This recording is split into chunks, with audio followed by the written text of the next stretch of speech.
लेकिन यहां पर जो है वो कश्मीर फाइल फिल्म की समीक्षा ज्यादा हुई, इस बजट के बारे में चर्चा कम हुई।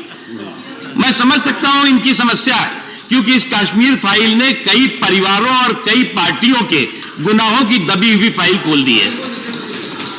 और क्योंकि जब गुनाहों की दबी हुई फाइल उन परिवारों और पार्टियों की खुलेगी जिनके गुनाहों का दर्द कश्मीर के लोग 370 के खत्म होने से पहले तक झेलते रहे, तो निश्चित तौर से दर्द भी होगा, लोगों को परेशानी भी होगी।